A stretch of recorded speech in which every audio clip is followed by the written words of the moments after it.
नमस्कार दोस्तों इस पर जब से आया है आपको कई परेशानियों का सामना करना पड़ रहा है। आप पहले बैंक से पेंशन लेते थे और ये सोचते थे कि चलो सब ठीक है। दोस्तों स्पर्श आने के बाद बहुत से पेंशनरों के अलग-अलग मत हैं। तो दोस्तों मैं स्पर्श को खराब नहीं बोलूँगा, ये बहुत अच्छा भी नहीं बोल सकता। क्योंकि दोस्तों ये अपनी एक पर्सनल राय होती है। मैं किसी चीज़ को ये नहीं बोल रहा हूँ कि स्पर्श जब से आया है तो बहुत ही ज़्यादा परेशानी होने लगी या जब से स्पर्श आ गया है तो हम पेंशनरों को बहुत फ़ायदा हो गया है। तो दोस्तों ये आपकी राय है, आप वीडियो में कमेंट्स कर सकते हैं। लेकिन दोस्तों मेरे कुछ व्यूअर हैं, मैंने उनके कुछ पॉइंट आए हैं मेरे को, तो मैं उन व्यूअर के क्वेश्चनों के आंसर दूँगा। हो सकता है कि आपके भी ऐसे ही क्वेश्चन हो, तो आप देखिए और समझिए। तो दोस्तों मोस्टली अभी जो प्रॉब्लम आ रही है कि ये मैंने 5 पॉइंट निकाले हैं दोस्तों, और ये 5 पॉइंट ही अभी जो बेसिक चीज़ें हैं दोस्तों उनमें आ रही है।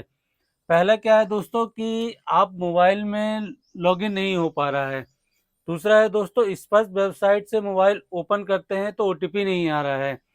और तीसरा है अगर किसी तरह ओपन होता भी है तो पे स्लिप और पीपीओ नहीं ओपन होते हैं। और चौथा है स्पर्श को सही होने में कितना टाइम लगेगा।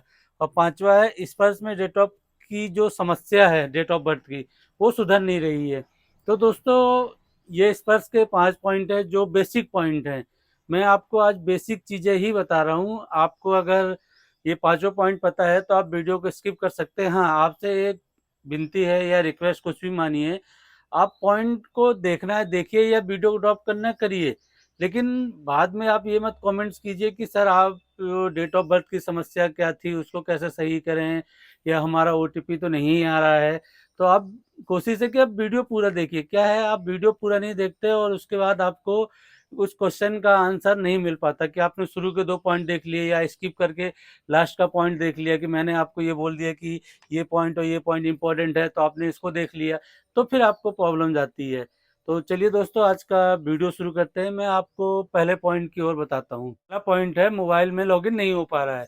तो दोस्तों जैसे आप जानते हैं कि लॉगिन ना होने के कई कारण हो सकते हैं। आपको लॉगिन नहीं हुआ, आपने पीसीडीए से बात की, जो स्पर्श की टीम है, बोले सर अंडर मेंटेनेंस चल रहा है। अब दोस्तों मेंटेनेंस तो चल रहा है तो क्या मोबाइल की एप्लीकेशन के लिए चल रहा है? हाँ ठीक है, मोबाइल की एप्लीकेशन में ही चल रहा है। लेकिन दोस्तों ये तो चीज़ सोचनी चाहिए कि जब आपको पता है कि आपने स्पर्श लॉन्च किया है तो आपके 28 लाख पेंशनर थे, तो आपको ये ध्यान रखना चाहिए कि स्पर्श को आप बना रहे हैं, जो भी कंपनी बना रही है, तो उनको होना चाहिए कि इतने पेंशनर पढ़े लिखे नहीं हैं जो पहले के थे। अब आप 85 या 86 के पेंशनरों को उठा लीजिए। दोस्तों स्पर्श में लॉगिन न होने के कारण होगा दोस्तों सर्वर की प्रॉब्लम। जब तक स्पर्श अपने सर्वर को ठीक नहीं करता, जब तक लॉगिन नहीं हो सकता। हाँ, क्योंकि आपने देखा ही है कि आप अगर पहले बोलेंगे कि आप अपडेट कर दीजिए ऐप, और ऐप अपडेट करते हैं तो आपको मेंटेनेंस शो होता है कि अंडर मेंटेनेंस में है। तो दोस्तों इसकी मेन प्रॉब्लम यही है कि जब तक पीसीडीए स्पर्श की टीम स्पर्श को सही से मोबाइल का अपडेट नहीं करती या वर्जन नहीं लाते, जब तक ये ओपन नहीं होगा। अब दोस्तों देखिए कब तक टाइम लगता है, क्योंकि आपको ये भी पता है कि जो पीसीडीए इलाहाबाद की है वेबसाइट, अब तो दोस्तों ये प्रयागराज हो गया है। ये 8 या 9 महीने से अपडेट पड़ी है। अभी तो अपडेट ये नहीं हो पाई है तो आपके मोबाइल का क्या होगा। तो दोस्तों आप कोशिश कीजिए कि आप मोबाइल में अपडेट नहीं हो पा रहा है तो वेबसाइट में खोल लीजिए। तो आई होप दोस्तों अब आप ये पॉइंट समझ गए होंगे, क्योंकि जब तक मेंटेनेंस चलेगा जब तक तो मोबाइल का अपडेट नहीं होना है।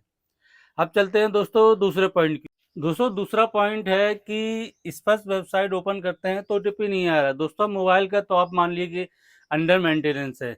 अब अगर हम स्पर्श की वेबसाइट से भी ओपन करते हैं, आपको जैसा पता है कि जैसे स्पर्श में आप या क्रोम ब्राउजर से या गूगल से जो भी स्पर्श की वेबसाइट ओपन करते हैं तो वेबसाइट तो ओपन हो जाएगी, आपने अपना लॉगिन आईडी प्लस पासवर्ड डाला। अब दोस्तों आपको पता है कि स्पर्श ने तो टू वे आइडेंटिफिकेशन ला दिया है। फर्स्ट तो ये हो गया, अब सेकंड ओटीपी है। अब दोस्तों जब ये ओटीपी नहीं आता है तो दोस्तों इसमें मैं आपको 2 बातें बताऊँगा, आप दोनों ध्यान रखिए। पहली बात है दोस्तों कि या तो स्पर्श के सर्वर में प्रॉब्लम होगी कि हो सकता है कि वेबसाइट न खुले। हाँ दोस्तों, मेरे साथ भी हुआ है, ये नहीं कि मैं ये बोलूँ कि नहीं हुआ है। मैं भी कभी-कभी ओपन करता हूँ अपने लैपटॉप में, तो ओटीपी आने में बहुत टाइम लग जाता है। तो दूसरा पॉइंट हो सकता है कि आपका जो नेटवर्क है, आप जो एरिया में रहते हैं, जो ये सिम यूज़ करते हैं, अगर उसका नेटवर्क भी अच्छा नहीं होता, तो ओटीपी नहीं आएगा। क्योंकि ओटीपी तो प्रोवाइडर जो आपकी कंपनी है, जैसे आप जियो यूज़ कर रहे हैं या आइडिया यूज़ कर रहे हैं या एयरटेल यूज़ कर रहे हैं, ये कंपनी की सिम यूज़ करते हैं। अगर ओटीपी तो सिम के थ्रू आता है क्योंकि नंबर फीड है।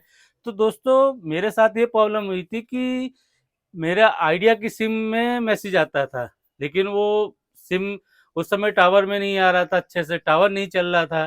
तो इस कारण कभी-कभी दोस्तों ऐसा नहीं कि स्पर्श की ही प्रॉब्लम हो, हमेशा स्पर्श की प्रॉब्लम नहीं होती। हाँ, स्पर्श का कभी सर्वर की प्रॉब्लम होगी या फिर कभी-कभी आपके एरिया के नेटवर्क के ऊपर भी डिपेंड करेगा। अगर आपके एरिया में नेटवर्क अच्छा है, आपको स्पीड अच्छी मिल रही है, तो आपका ओटीपी आ जाएगा। तो आइए दोस्तों, ये दोनों पॉइंट हो सकते हैं। मैं किसी एक इंडिविजुअल को नहीं बोल रहा कि आपका एक पॉइंट होगा कि स्पर्श का सर्वर खराब है कि आपका ओटीपी नहीं आ रहा, तो आपके एरिया में नेटवर्क नहीं आ रहा। इन दोनों में से एक पॉइंट हो सकता है। आई होप दोस्तों अब आप कंफ्यूज नहीं होंगे। हाँ, इसका सोल्यूशन ये है कि जैसे आपने ओटीपी के लिए डाला, ओटीपी नहीं आ रहा है 2 मिनट, 3 मिनट या 5 मिनट, आप वेट कर लीजिए। आपको 5-6 मिनट बाद जैसे ही मोबाइल का सर्वर आएगा या वहाँ से अपडेट होगा, तो आपका ओटीपी आ जाएगा। अब चलिए चलते हैं दोस्तों तीसरे पॉइंट। दोस्तों तीसरा पॉइंट है, अगर किसी तरह से ओपन हो भी जाता है तो पे स्लिप और पीपीओ डाउनलोड नहीं होते। दोस्तों मैं अपने वीडियो के माध्यम से अगर जो स्पर्श टीम वाले हैं या कोई भी ऐसा देख रहा है, तो मैं आपको यही कहना चाहूँगा कि दोस्तों आप एक चीज़ ये याद रखिए कि हर आदमी लैपटॉप वगैरह या सर्विस सेंटर नहीं जा सकता। हर महीने की पे स्लिप चेक करने के लिए क्या हम सर्विस सेंटर जाएँगे या आपको लैपटॉप खरीदेंगे? दोस्तों अगर हमने मोबाइल की जो वेबसाइट से हमने गूगल या क्रोम से ओपन किया, हमने किसी तरह अपना लॉगिन आईडी और पासवर्ड डाल के टू वे आइडेंटिफिकेशन भी कर लिया। अब दोस्तों हमारा स्पर्श तो ओपन हो गया, हमने स्पर्श को ओपन किया। अब हमें अपनी जो लेटेस्ट पे स्लिप देखनी है या पीपीओ कॉरिंडम देखना है, तो दोस्तों ये ओपन नहीं होते हैं। ये सबसे बड़ी प्रॉब्लम है दोस्तों, ये स्पर्श की प्रॉब्लम है।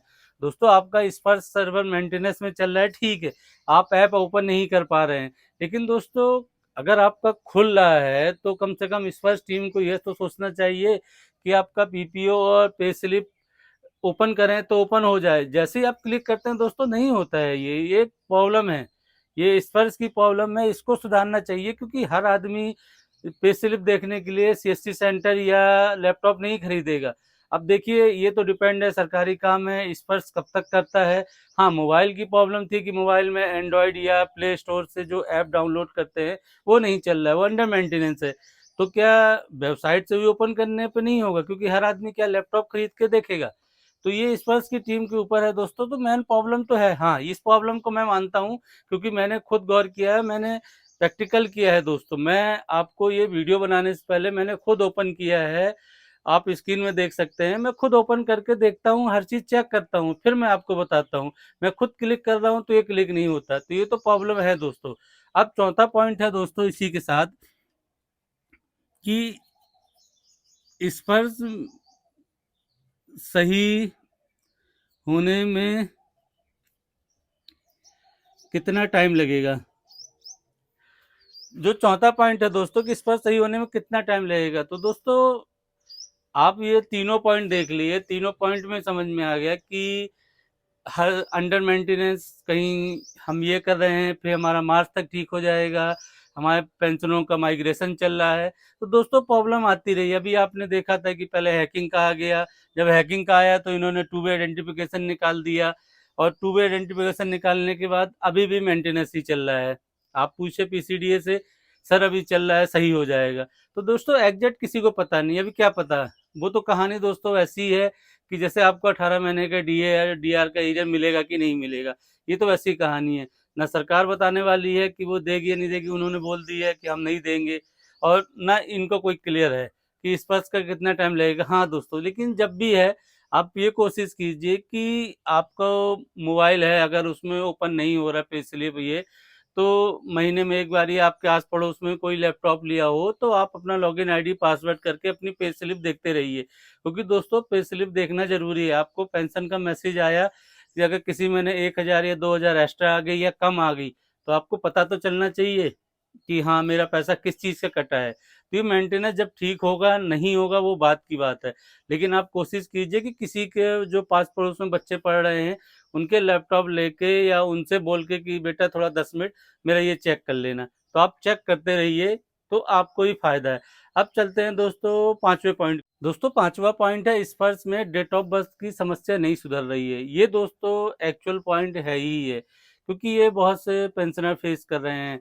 सरकार बोली हमने डिजिटल कर दिया है, बहुत से आपने यूट्यूबर को देखा, आपने बहुत से देख रहे हैं, वो बता रहे हैं कि स्पर्श आने के बाद ये ऐसी समस्या हो गई, बहुत अच्छी चीज हो गई। कोई भी यूट्यूबर आपको क्या स्पर्श में डेट ऑफ बर्थ की समस्या के बारे में बताता है? देखो दोस्तों, ये सबसे बड़ी प्रॉब्लम है स्पर्श में। प्रॉब्लम ये है कि आपको दो डॉक्यूमेंट चाहिए। दो डॉक्यूमेंट क्या है? बर्थ सर्टिफिकेट और दूसरा है स्कूल लिविंग सर्टिफिकेट। अब दोस्तों ये दोनों क्या, जो 1960 का पेंशनर है उसके पास ये दोनों कहाँ से मिलेंगे?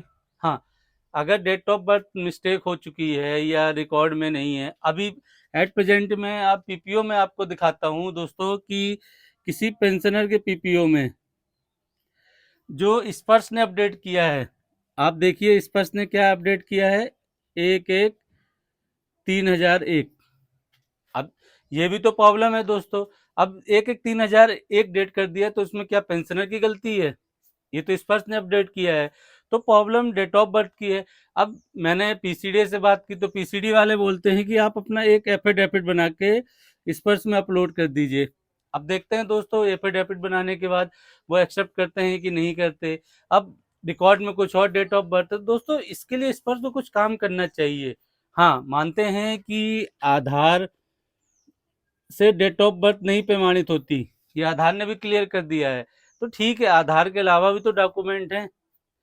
आप डिस्चार्ज बुक है, और हम आधार कार्ड का नहीं कर सकते तो डिस्चार्ज बुक तो अपलोड कर सकते हैं, अपना पार्ट ऑर्डर अपलोड कर सकते हैं, कुछ भी तो होगा। अब कुछ भी करो तो स्पर्श रिजेक्ट कर देता है। तो दोस्तों ये समस्या थोड़ी प्रॉब्लम वाली है, इस समस्या के प्रति स्पर्श को थोड़ा ध्यान देना चाहिए कि जो डेट ऑफ बर्थ की समस्या है इसको थोड़ा इम्प्रूव करे, क्योंकि दोस्तों अगर डेट ऑफ बर्थ की समस्या नहीं सुलझती है तो किसी की एडिशनल पेंशन उगती है। आप ये जानते हैं कि कोई अगर 1930 का है तो उसकी 90 ईयर 92 ईयर 95 ईयर्स क्रॉस हो रही है, या उसकी है तो प्रॉब्लम जाती है दोस्तों। तो ये स्पर्श को ये चीज सोचनी चाहिए। अब देखिए दोस्तों क्या होता है, अब बोल तो रहे हैं कि हमने डिजिटल ला दिया है बैंक से स्पर्श में माइग्रेशन के बाद। तो देखते हैं दोस्तों, आई होप मैंने आज आपको 5 पॉइंट बताए हैं। आपकी अगर कोई ऐसी समस्या है तो आप वीडियो के नीचे कमेंट कीजिए, मैं उसका रिप्लाई देने की कोशिश करूंगा। मिलते हैं एक नए वीडियो में। नमस्कार दोस्तों।